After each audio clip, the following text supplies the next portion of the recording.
Welcome to ModCast, a civilization podcast focused on game modding. Rob, R8XFT. T. Pengolan. Jan Boruta. Alpha Shard.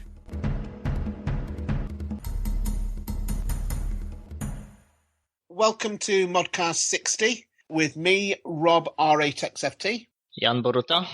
Alpha Shard. Yes. Vice Virtuoso. We haven't got Jet with us, unfortunately, but we do have two people that are well known on the forum. So we're going to be finding out a little bit more about those two. The battle for the Nile Civs, which I was, of course, delighted to see. They're all going in the mod. They're fantastic civs. I know you were involved in the artwork for quite a few of those leaderheads. Again, it's nice to see the community having different modders coming up with the Nile Civs as it was. At least 4 different sources, didn't it? Yeah, pretty much, but we collaborate on all of them. Absolutely. I mean, we had Tomate, who did the Garamantes, for example, and Tassicio, did he do one? He did the Hyksos and helped with Cleopatra. Of course, JFD and Paukai. Yes. Sukritak made the early Egypt by himself, pretty much. He did the Nama one, and that's quite interesting as well, because there's the extra culture from the... Is it the songs? There are the hymns, but there are in the Akhenatans, Egypt. Narmer has mummies and sarcophagi. Yes. So Narmer is like the Egyptian Shah civilization. It's like a pan-Egypt from the earliest to the latest eras. Yes. We have had a new era come to Civ, which is the Enlightenment era. I know you've been involved with a lot of the art with that, Jan. Oh, not only artwork. Not only the artwork. Yes. Myself and Poakai had the very idea last year. So we kind of are behind the conception of the mod and planned the tech tree in early design stages together before we got feedback from the other team members. I don't want to sound presumptuous, but myself and Poakai are pretty much responsible for it right now. I was also involved in the design, and probably still am, because there are some issues that need addressing in regards to the technology connections and such. You've also created quite a few of the artwork for the Civ that you've done in conjunction with JFD. Yes. Came out the other day. Yeah. Most of the art for the Enlightenment mod was made either earlier this year or last year even. Yes. Because I think we had the idea for it in April last year, but we didn't work on it because we had other mods and stuff like that. It happened that in last month we had time for it. And with the prospect of the Enlightenment mod coming out, some of us guys were discussing possible new mods, and one of us jokingly suggested, hey, maybe we could do an Austria or something like that for Enlightenment. And Austria started. Then someone, hey, we only like Russia under Alexander I now, and we did that as well. So it came kind of like an avalanche. One of the nice things, though, was that although we knew that the Enlightenment era was coming, when it just came out like it did, it was a bit of a surprise. It all came at once, but a nice surprise. It was, one of those days where suddenly you do get a lot of stuff and it makes a big difference. It made a difference to get those civs in as well as the extra Enlightenment age, I think. And I noticed that somebody's done, is it Zvai, who's done some change to one of the units? Yes. He isn't affiliated with us, but he really likes the history of the Holy Roman Empire and the eras surrounding it. Yeah. So he just did it on his own accord, and we are including his models. He's doing a great job for all those little details. Cool. We'll probably talk a bit more about the Enlightenment era at the next ModCast then. Yeah. Why not?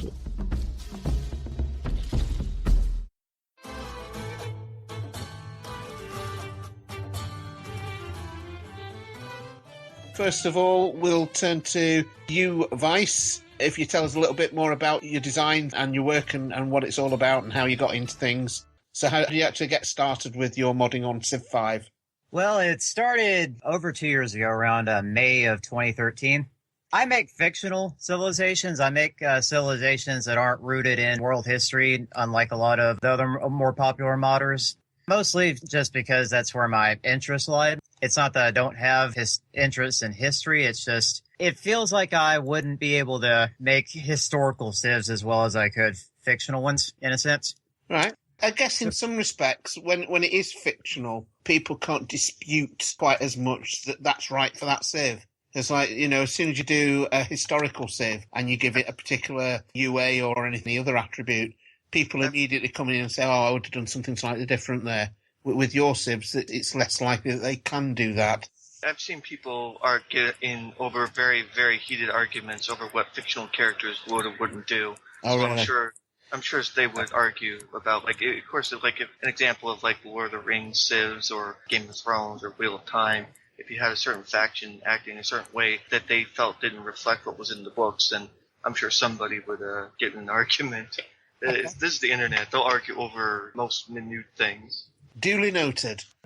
Some of your civs then follow the, is it the Modoka Magica? Yes, that's probably one of my more popular ones. One that I haven't really visited in a while. I will be coming back to it at some point, but I'll overwork myself on that mod, and so I've started branching out more.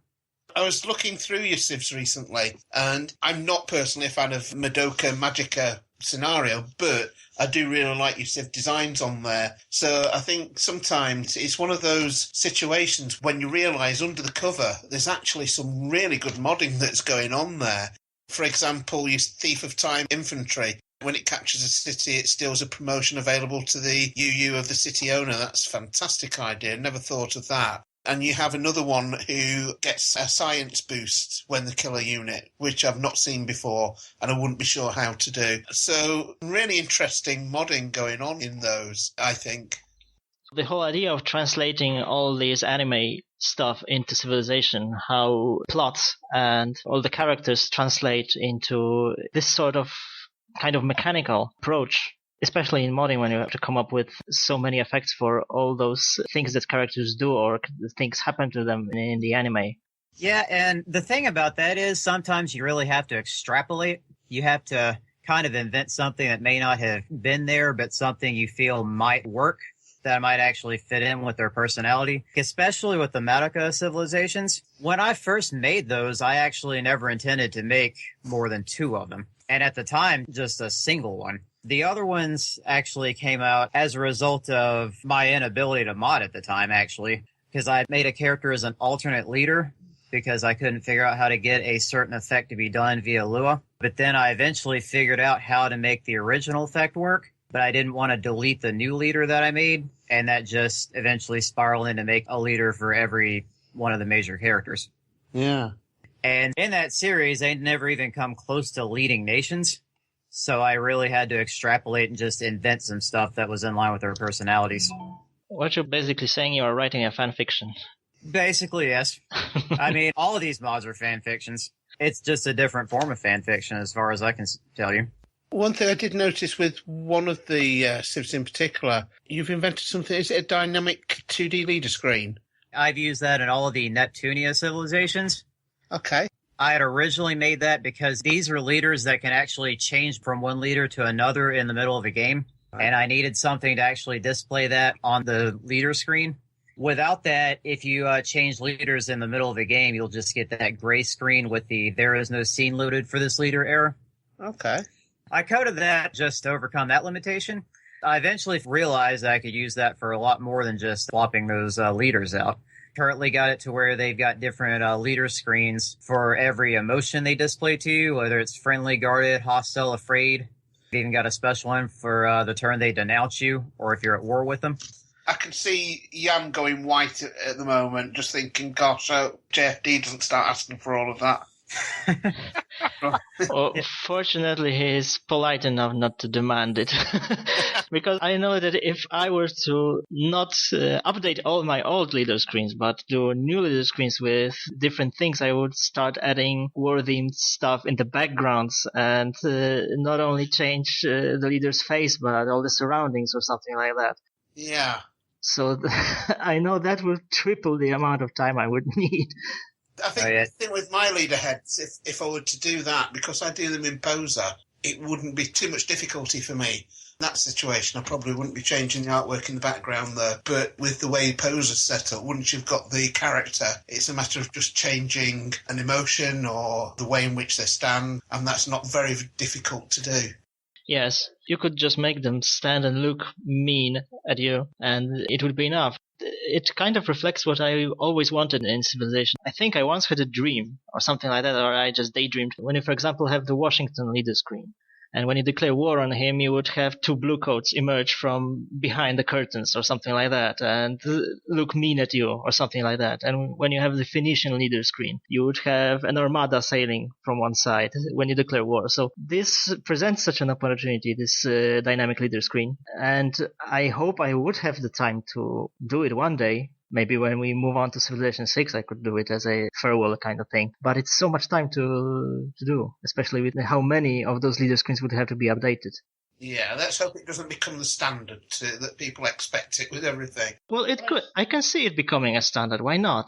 But yeah, I know what you're saying. I was saying that tongue-in-cheek, really, more than anything. Yeah, the thing is, I kind of get a free pass, in a sense, because I'm basically taking art assets that have already been made by someone else and just pasting them together. But for those of you who are actually able to make your own art assets and make them look as amazing as yours, that does really increase the workload.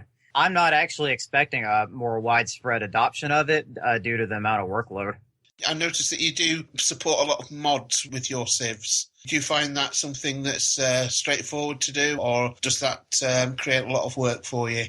It depends on which mod in question. Obviously, the one that takes the most effort is events and decisions. Yes. Because there are some events and decisions that I've written that are more Lua intensive than entire unique abilities of other civilizations I've made. Yeah. Like, one of my Neptunia civilizations actually uses events to reenact one of the infamous endings from one of the Neptunia games. Okay. I'm not going to spoil it on air in case there's anyone planning to play the game, but it's a pretty notoriously depressing ending in a series known for being really lighthearted and funny. And it involves you basically having to go to war with the entire planet, and it locks you into the war state. You cannot declare peace anymore. Goodness. I've found myself that the events and decisions take a little bit of time to actually get modded in, but I think they're well worth it. I think it's one of the best mods that we've actually had, and it has actually changed quite a few civs, made them more interesting. And that's one of the reasons why your civs are interesting, of course, is that the variety that we've got now of the different things that a civ can do is phenomenal compared to what it used to be in previous iterations of civ. The choice of civ is very, very important now in Civ 5, and it's great that you've got another set of civs there that people can use and have even more variety, so thank you. Thank you. Everything I've done is on the workshop. I mean, I don't just do anime, I also have video game civilizations like for Saints Row, Metal Gear. Well, I noticed the Saints Row things, first and foremost, because I played the games. I wasn't a big fan of Metal Gear Solid, but I appreciated the existence, definitely. I gotta say I'm pretty disappointed in it recently, but I still like the earlier games in the series. What is really great is that there's people that are big fans of those games that you do the civs for, and there's no one else actually catering for those civilizations. So it's great that somebody spent so much dedication on getting some of those civilizations out that would never have been done before. It's definitely appreciated.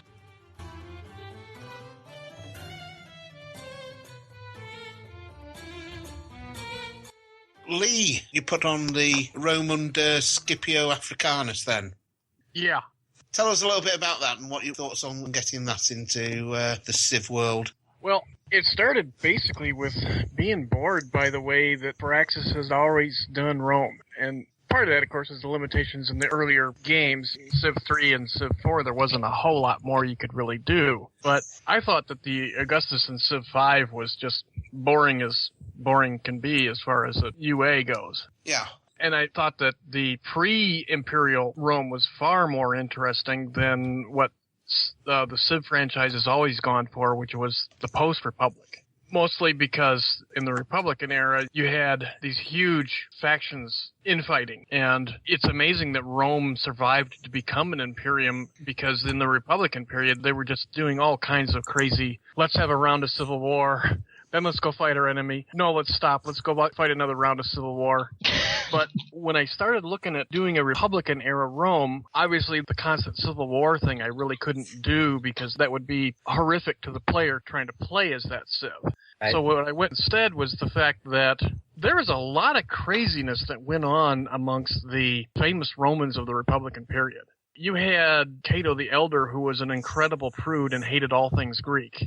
And then you had people like Cicero, who was great at making speeches, but when he was assigned to go out and govern a province, never actually managed to make it there. So what I did was, let's put those kinds of abilities into the game in some way or other. And the only way I could think to do that was to do it through promotions and then make a great person that would have different kinds of abilities based on a random spawning system where when you got a great general, and that's what I ended up using was a great general placement, they might be a really good general or they might be horrifically bad, which the horrifically bad goes back to the fact that very often when Rome sent their magistrates out to fight a war, sometimes they were utterly incompetent at that. So you get stuff like they send out a 100,000-man army and it gets slaughtered.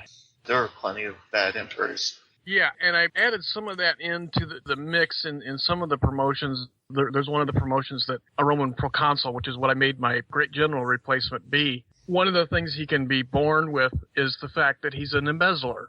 So when you send him out and he enters one of your cities, 10% of your gold will go poof. I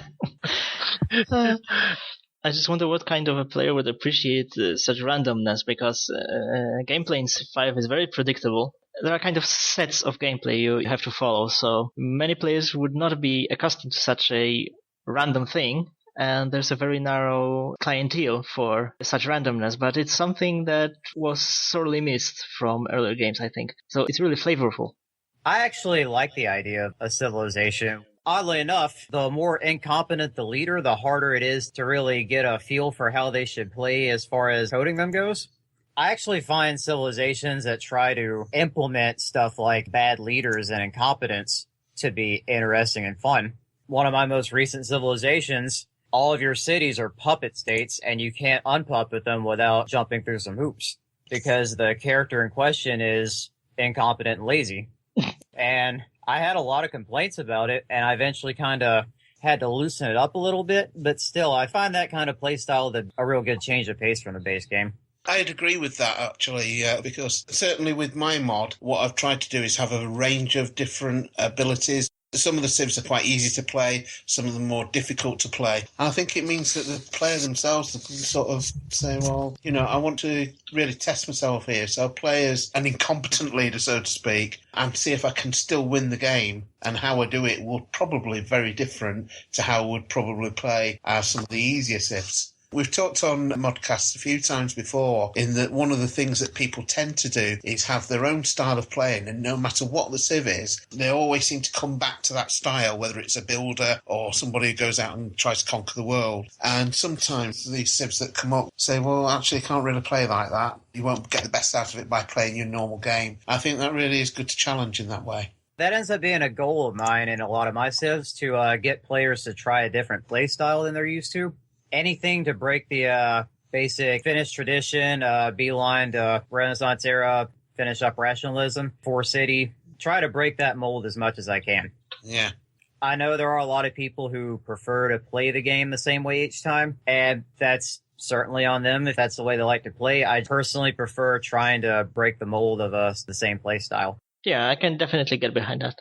Civilization's been out there for 5 years now, this particular version of Civ, and it gives it a longer life, I think, when people do that. Was that your thoughts when you were creating this, Lee? Yeah, I wanted the player to have to make some decisions about how they were going to use their great general replacements rather than, oh, I got a great general, let's go build a citadel, or let's go make a war. So based on the abilities that unit was created with, they'd have to decide what's the best way to use this guy. Is he good for war, or do I have to keep him away from the battlefield because he's going to be creating penalties for any units that are anywhere close to him? I see. So, like, for example, with the embezzler that you mentioned earlier, would you know from the off that he was an embezzler?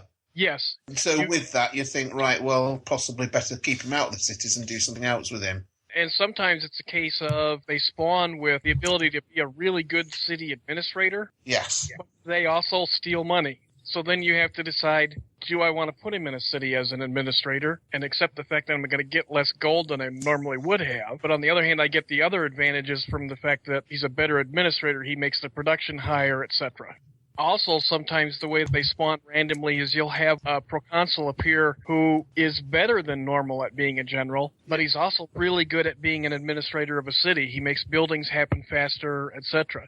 So then, you're faced with a choice. Do I use him on the battlefield if I want to fight a war, or do I leave him in a city and have him administer that city and get those bonuses in that city? Most proconsuls that can do when you're playing as Scipio's Rome is found one city. So you're saying that they can build cities. Is that as well as settlers then? Yes. But each proconsul can only found one city. And in order for them to do that, they also have to be on the same tile with a combat unit. And the combat unit goes poof, it's gone. If you were to have two proconsuls, you can get two cities. Or is there... Right, okay. And in that city, then becomes a governor of that. And depending on his style... He gives extra production or some gold or science or great people generation. Is that the basic idea? Yes. When you move one of these proconsuls into a city, you have to actually hit a button in the unit panel and tell the game, okay, I want this guy to administer this city. Then what happens is you can't do anything else to that guy for a randomly determined number of turns. Right. So if you do that, and then 2 turns later, here comes Shaka with a huge army. Oops. Which I actually had that happen to me when I was first testing this out. Just Shaka things. Yeah. Encounters with Shaka rarely turn out well. That level of detail is kind of another level of simulation, a level deeper we have in Civilization right now, because a lot of civs just scrape the surface of what the civilizations are, and even us with JFD, we tend to just get a basic flavor and work something around it, so the civ is easily accessible for most, but with this level of detail like here, it's yet another level. Yeah, it's one of the most complex civs I've seen, and coming from me, you should consider that a compliment because I like complexity. Some people don't, but the amount of detail you put into it is pretty impressive. It's a nice thing to hear, especially given that every time I see that you release a mod on the workshop or wherever, I usually end up looking at it to see what you're doing in the code that I can, borrow. It's a loan you didn't ask for. Yeah. I only charge interest by the minute. The danger for me, because I do steal quite a few things, I've got to admit, from other mods and everything. The moment I put in this particular general into Anno Domini, people start asking me questions that are better answered by you. And I find that with quite a few of the mods that I put in. I'm thinking, well, I put it in, it's great, and it really works well. Then people ask me something, and I think, I'm not quite sure. I wonder what Lee meant by that, or whatever. And, I think people don't realise that you're not the original creator. That's how it goes. Yeah. I think I would like to actually have that room in Anno Domini, by the way. I've been kind of considering how to do it and whether or not it'd be a bit complex for that, but I do like it. I think it's something, again, that we talked about things that were very different. I think that's definitely something that would be, again, a civ that's really different. Yeah. The only thing with Rome, led by Scipio, is that I had to set it so that you can't have him as an AI player. I noticed that. Because the AI will just have absolutely no idea how to deal with any of this. They're just going to try to plant that guy for a citadel over and over and over, and they aren't going to be able to understand that, no, you can't do that. In fact, you're not able to use proconsuls when you play my mod to build citadels. You can't do it. Really? So you have to come up with a different way of getting that nice choice strategic resource stolen away from your neighbor. Making the AI understand complicated Lewis scripts is one of the hardest parts of it, I've found. Yeah, I don't even bother. I try. Sometimes I succeed. Maybe. The one I was talking about, whose entire empire is annexed most of the time. I've given that character some rudimentary AI.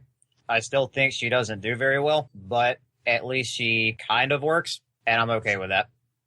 I think it's good to play against a variety of play styles the AI can possibly come up with. And maybe something like this, it is very complicated, but at the same time, it's probably the level of detail some players like to play at.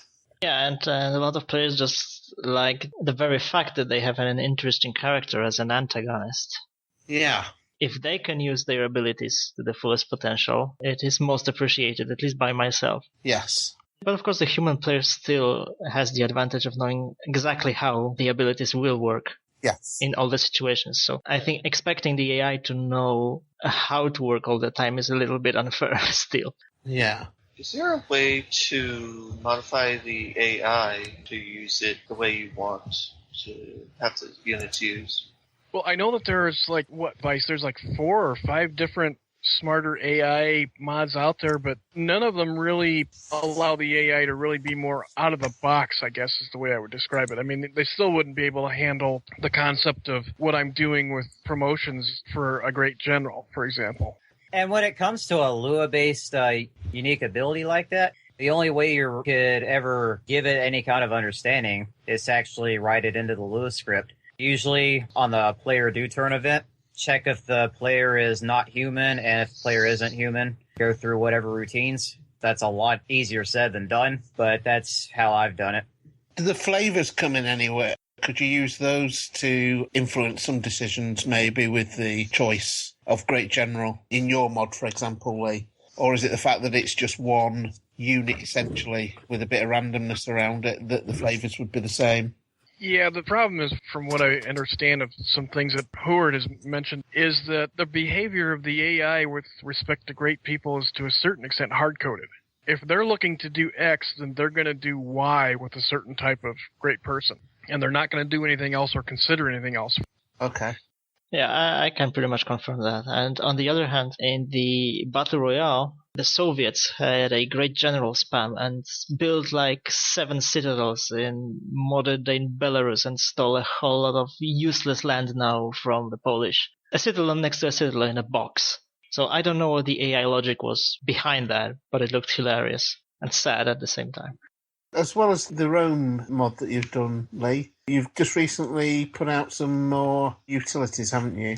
Yeah, there's one called Unit Spawn Handler, and that grew from helping somebody else deal with a scenario, World War II in Guadalcanal, and what he needed to do is he needed to spawn units, an invasion fleet, for example, on certain turns.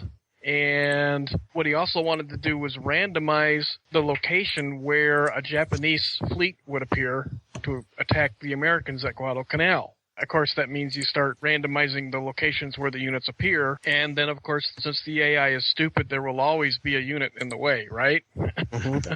So I developed that in order to help him deal with some of those issues. The more I worked on it, the more it grew until basically it came to a point that I decided I may as well just make this a utility available to other scenario or mod makers to use to just handle all this detail of spawning units into the game. The biggest problem is air units. There are just so many ways they don't do what you would expect them to do when you're trying to spawn them into the game.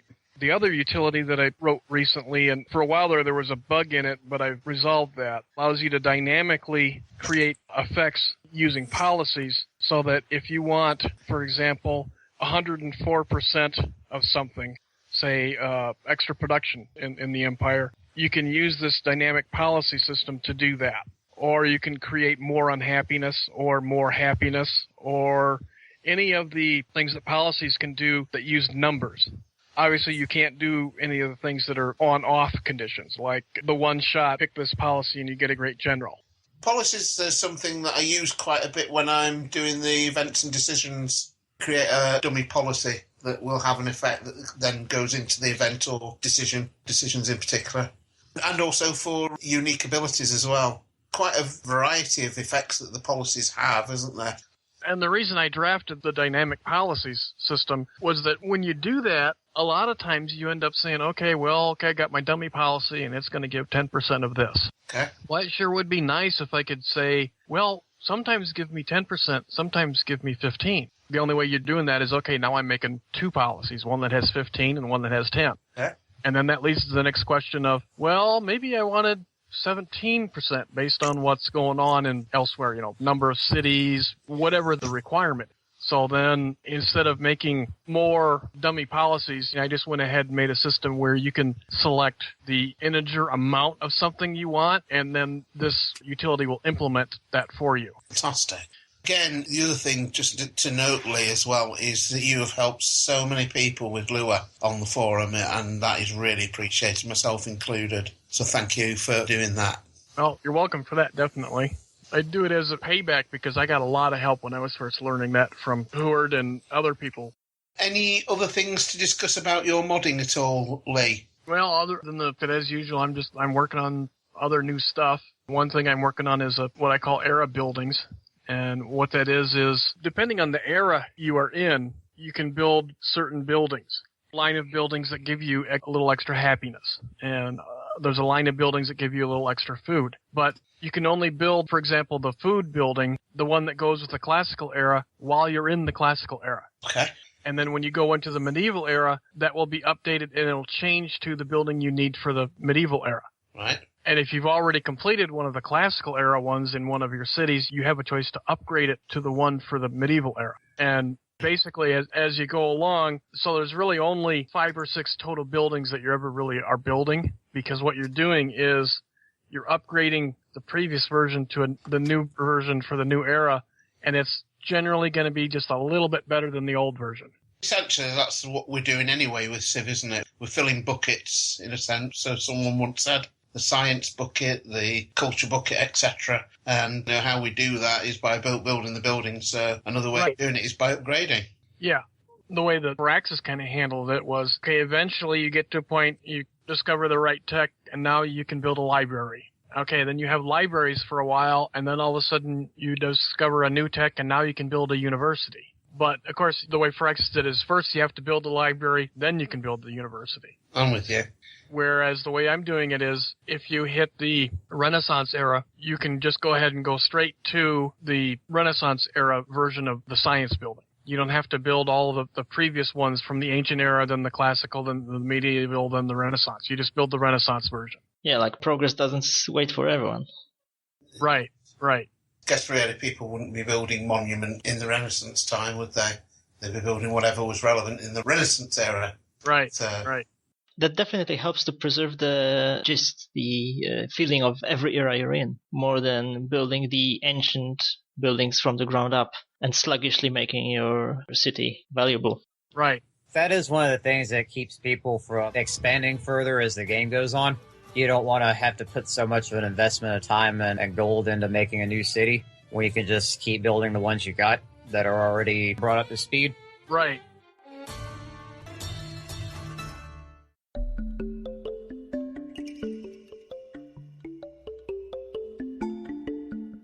The Mercenaries mod. Now, that's surely one that can be used with different civilizations. I've certainly had some fun with that with Anno Domini. Thought that was a brilliant idea to bring that in. I really, really like the idea behind it, and I am determined to make one of my Metal Gear Military Sans Frontier civilization actually have a different, unique ability once Mercenaries is loaded. The thing is, I found when I was putting it in with my own mod, it was so easy just to change the Mercenaries to fit in with the style of Anno Domini, and I'm certain you'd have the same effects when you were trying to do it for your civs. You'd be able to do something that actually fits into the whole world of those civs quite easily, I think. Yeah, it doesn't seem possible in the base code, but I'm going to try to work with it. I actually want one of my civilizations to be able to hire out their own soldiers as mercenaries. That's a good idea.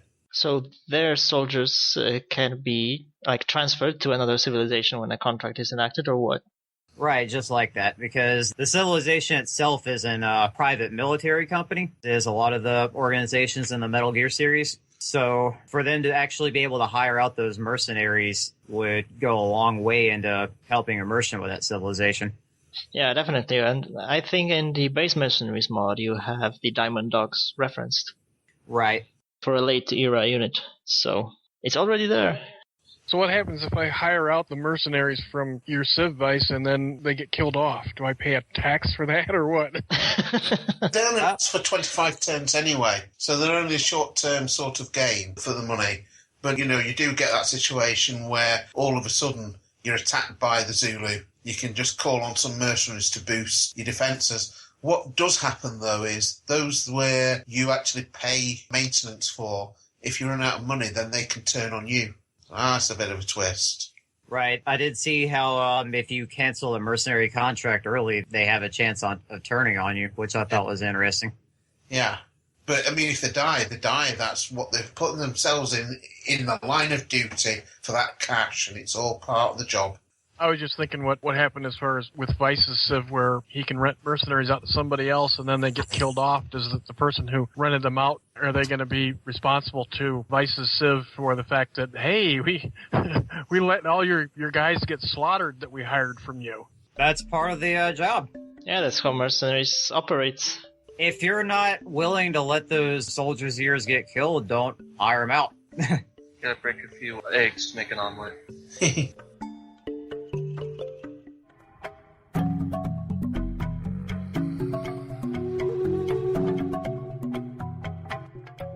Hopefully in 2016 we'll see Civ 6 emerge, because it's 25 years, it will be 25 years since the original Civilization. So there's a lot of speculation that Civ 6 is on its way, possibly next year. That's just speculation, I must say. I think it's pretty certain. The date is too tasty to miss out on. Well, it is. I agree with that, Jan. And of course, it's now been over 5 years since Civ 5 was created, so it's been a while. So with that in mind, are there any particular items on your wish lists for Civ 6 to have? You can say that from modding point of view or art style or anything at all. I wish the icons for units could be reused, just so I don't have to work twice. Yeah. I think the same for leader screens as well, because if they're covering the full screen, surely they'll be able to be usable in some format for the next Civ. Yeah, and even if they are in another form, well, they can't take more than a full screen, so I'm all set. But if they are like windowed, like in Civ 4, I can still crop all the old leader heads. But maybe, just maybe, I will get into 3D next year. I don't know. Anything is possible. Anything is. I only have 2 items out there on the wish list, and neither of them really directly affect anything that I would do as a modder. But the first is, let's have access to the graphic engine so that we can do more with 3D models on the map, etc. And the other is, let's not have these hidden diplomacy stuff where I agree not to break a border promise and I have no idea as a player that I just made a diplomatic agreement. You know, when I click on that button, I should see something that tells me, hey, stupid, this is a diplomatic agreement you're making. Yeah, exactly.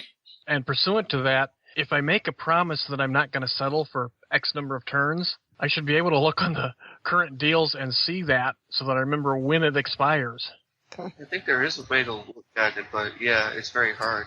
But they don't tell you about those promises. They don't tell you about when your promise to not settle is going to expire and when the promise to not attack is going to expire. Those don't show up on the current deals. Yeah, it does in mods, like Community Patch, but not by default.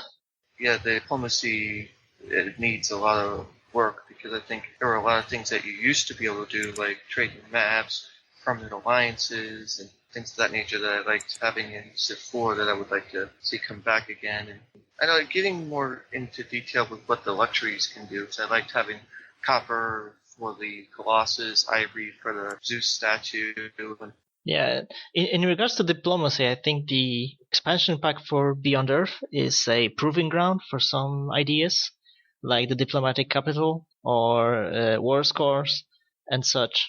Yeah, there's probably some things that can come from Beyond Earth into Civ 6, like maybe even a satellite layer in the future modern eras. Yeah, there are a couple things in Beyond Earth that I think are being tested with Beyond Earth before Civ 6, so we can only hope it will be perfected and relatively bug-free.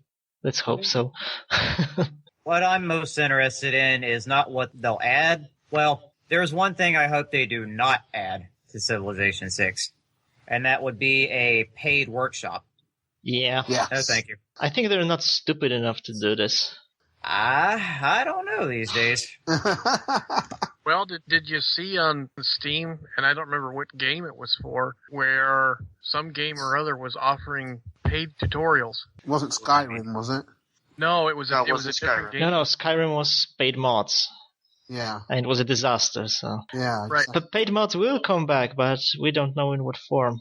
Just a week or so ago on those pop-ups that come up when you go on Steam that shows you all the new deals that they have at the moment, there was one for, and I forget what game it was for, paid tutorials on how to make a laser gun for whatever game it was for. So yeah, concern there is very real in my opinion. Yeah, I agree with him. I greatly, greatly hope that doesn't happen, because I think all it's going to do is tear the community apart. Uh-huh. Like, I really like the community aspect of Civilization modding. The fact that we can share and share alike with code. If you add money into the picture, it's going to tear that to pieces. And I don't want that happening. I think as well, if you take any mod really, but I mean, look at mine, for example, where there's so many contributors in one regard, but I've put the mod together, so how much would be going to each of these other people, and would it be worth it for me from a paid perspective? The admin behind it, the fact that it'd be paid, I'm not doing it for that, I'm doing it for the enjoyment of modding. But I think as well, with payment becomes expectation. If people are paying for something, they expect you to do it in a certain way, and it takes the fun out of things, I think. Yeah, so if you have to include money in modding, do it like Skyrim Nexus. Like when you download a mod, there's a PayPal button to donate, optionally. So you can just skip it, but there is the option to kind of say thank you to a modder. Leah and I were talking earlier, and we were saying that people don't tend to thank the modder very much. They tend to, in fact, complain on Steam about the most minor things. A lot of people don't actually read the instructions either and don't understand how to play a particular mod or a particular civ, and yet the instructions are straight there, but they don't actually read those. Yeah, well, this is the difference between Steam and old-fashioned kind of stuff like Skyrim Nexus or Civ Fanatics, where you have to go to the forums and read more stuff. On Steam, you just hit subscribe and play, and hopefully it's bug-free and ready to go. But when you have those old-style communities, you have to get into them, at least a tiny little bit. So I think there's a gap of intelligence between players using mainly Steam and mainly old school stuff. Well, that sounded elitist. Yeah, I mean, it was sad to see the Atomic Gamer go recently, because I got a lot of my mods on there and not actually on Steam. But a lot of modders now use Dropbox to keep their mods on, or other free mechanisms. But I think Dropbox seems to be the most popular one. Yeah, currently I have mine on MediaFire, but I think I'm going to move it to Dropbox, because when somebody follows a link to a MediaFire share page, good Lord, there's a lot of spam. Yeah, well, I'm just telling you now, when I moved on to Dropbox, I couldn't believe the emails were getting through. Well, I was talking about the pop-up spam. Yeah. When you follow the link, it's sometimes hard to find, okay, where's the download button? Because yes. you get all MediaFire That's annoying. I used to use third-party hosting services, but nowadays, if I have users that are unable or unwilling to download through the Steam Workshop, I just send them to a Steam Workshop downloader. Yeah, that's the other thing I've been using lately, too, is just do it there. Remarkably free of nonsense, and it's just straightforward and simple, and it gets you around the fact that half the time Steam doesn't want to download a mod anyway. So going back to Civ 6 then, apart from the fact that we don't want to see paid mods, what do we want to see in it? Make it easier to control the AI without going into the DLL core. Make it easier to give simple instructions to the AI through Lua or Python or whatever scripting language they use for Civ 6. My wish is make it easier to create units. I think that certainly with Civ 5 and possibly Civ 4 before it, people have had to jump through hoops to try and create units that will actually work. And there's only a few people that are actually still competent at it 5 years later. Whereas with Civ 3, which I appreciate was a different sort of landscape, there were so many people creating these 3D units. It was something that became fairly straightforward to do for people using different formats and different art packages. It'd be great to see that, because that's one of the things that I think is missing from Civ 5, the variety of units. Yes, I can agree with that. What civilizations would you like to see in Civilization 6? Yeah, exactly. In the base game, not in the expansions, because we have a run-of-the-mill set of civilizations in every base game. So maybe they could go out of the box this time. How about we get multiple leaders per civilization back? Yeah, I enjoyed that. Yes, I've got to say I like that. This has to come back. But if they could be done in a way that we can have different abilities for each leader, or different sets of units, or whether it could be customizable. that you could choose a leader, choose an effect when you have coded a few of those. Like we have so many alternate Russias from JFD. For example, you could take Peter, but take Nicholas's unique ability and his units, because you want to play such a Russia and not another one. That just does seem like one of the biggest downgrades when going from Civ 4 to Civ 5. I understand why. They made each individual leader so much more unique than the grab bag of generic traits from 4. How much more graphically intensive the leader scenes are. But it would still be very nice to see multiple leaders per civilization again. It certainly would. Hopefully in Civ 6. One more thing that Firaxis would realize, the modding scene and how kind of big it is and how creative it is. So why don't they accommodate it with better mod tools? Even though I don't particularly care for Beyond Earth, if you look at trying to code Itzalua versus Civ 5s, they added so many more game event hooks. So many more things were pushed out into Lua so that they would be editable. I wish they would have retroactively came back and done that for Civ 5. Yeah. Yeah, but that's not happening. Yeah, sadly not. For Civ 6, I can only hope it doesn't get all too cartoony like Revolution and all its mobile stuff. I'm at least confident that won't happen. I think they're going to keep the Revolution style to Revolution. I hope I'm not wrong. Well, yeah, but we had a kind of cartoon style in Civilization 4, but I'm kind of glad they dropped it in favor of a more down-to-earth design with leaders and units. Do we want to see the guys come back that were in the Civ 2 Advisors Council? Yes, definitely. Yeah, that would be neater. And advisors that are more useful than those in Civ 5, that don't tell obvious stuff. Well, or tell Venice that he needs to build another settler so he can expand. Now that's efficiency.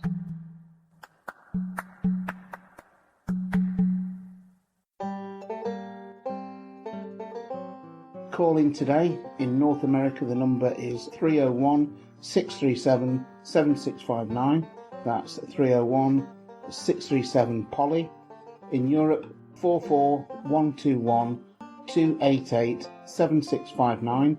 That's 44121-288-POLY. The only thing worse than being talked about is not being talked about. You can Skype us at the Polycast or email us at thepolycast@gmail.com. For more information on ModCast, our sibling shows Polycast, Revcast, Civcast and Turncast, or about Polycast in general, log on to the series' official website at thepolycast.net. I settle for the fact that I have a character against me and not an incompetent AI. To me, it's more important to have just a little bit of variety. Yeah, I'd say if you're looking for a competent opponent, play multiplayer. That's my solution. Yeah. I can't stand the pace of multiplayer. I'm much better at modding than I am at actually playing. Yeah. Same. I'd say the majority of the modders are, because we're too busy modding to play the game. Yeah. Just a few thoughts then on Battle Royale.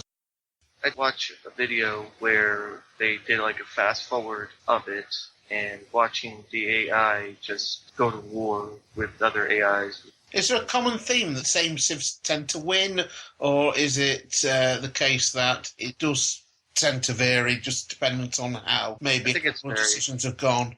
The colonialist legacies are always on top. Yeah. For whatever reason. Uh-huh. Totally not related to the man behind the Battle Royale. Well, we haven't got it, of course, to explain it, so I don't know. When you're actually playtesting your civs, I think you sort of half answered this with what you've told us, particularly Vice. Do you find that you fall into the same style each time, or do you really make it so that you have to rigidly stick to playing for what that mod's intended for? You have to do a little both. You have to look at it from your perspective, and then you have to look at it from how another player is going to look at it, which can be difficult. Yes. Because you know all the ins and the outs of the mod, but you have to try to look at it from an outsider looking in perspective, who doesn't know all the underlying code and who just wants to play. Yeah. I think when I've created civilizations, certainly again with the mod, I've been surprised when people have playtested it. They've played it completely differently to how I would play it, and encountered things with the game that probably don't quite work correctly if they play it in their style, but work perfectly with my style. And I guess sometimes you can't always guess how other people are going to play the mods at all. But you've got to, like you said there, Vice, you've got to do a little bit of both, really, to try and force yourself to actually play a particular way to see how the game will pan out or the mod will pan out. That's why they do beta testing. Yeah, exactly. Yeah. This has been a ModCast 60. Thanks for joining us. Today we've had myself, Rob R8XFT. Jan Boruta. Zalpashard. Vice Virtuoso. Lee S. Been really interesting speaking to you guys. Hey, thank you for having me. No, thanks for coming on. Would you come back sometime? Sure, I'd love to. Good.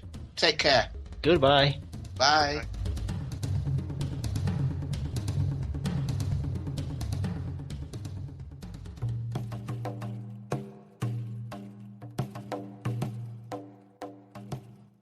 So I invented it just for that little. Well, not invented. I'd say coded. I coded that. I think if I didn't have a job and I had nothing to do, then it may be something I could do 28 lead screens per civ, but otherwise I think crack on with the other things for the mod in the time that I have. Well, I don't have a job. I could do it if I had the money to leave. I have to decide whether I'm going to keep calling one of my buildings a salon or not. Because if my era buildings and the Enlightenment era, there's going to be two different versions of a salon, and either I or Jan and their team is going to get comments about, what's up with the damn salon? It's one of the era buildings. Right. Everybody can build it. Yeah, we had the very same discussion because a few people were, salon is only for the French because Civilization 4 and stuff like that. So we were considering naming it a tea house or something like that. That you had. Can't do that. One of Vice's civs has got a tea house. God damn Yeah, it. that is right. I could rename that one, though. I mean, Has anyone else played the Enlightenment mod yet, or seen some of the new civs? I haven't had the opportunity. No, I haven't had a chance to actually play it yet. I've just been working on compatibility to it when people are wanting to use it. You're gonna like this. I haven't had a chance to play it, but I have had a chance to steal from it. You're too quick for us. So you got your priorities straight. I know that much. Well, yeah, absolutely. If my latest upload, it includes a couple of Jan's new icons because they're so much better than the ones that I had before. So, of course. One day, Rob, one day. A parlour, maybe. Yeah, you can call it a parlor. Change your name so I don't have to. Someone has to get this short end of the stick. Has anyone else had a chance to play any of those civilizations, or have you been too busy modding? Yeah, too busy modding, sadly. I looked at the descriptions and all that, but I haven't had a chance to play any of them because, like Vice says, too busy modding. So what were we originally talking about, Rob? Civ 6 and... Yep. What we wanted to see in Civ 6 for in terms of modding. What that is you build... apparently somebody doesn't like what I'm covering here for the moment.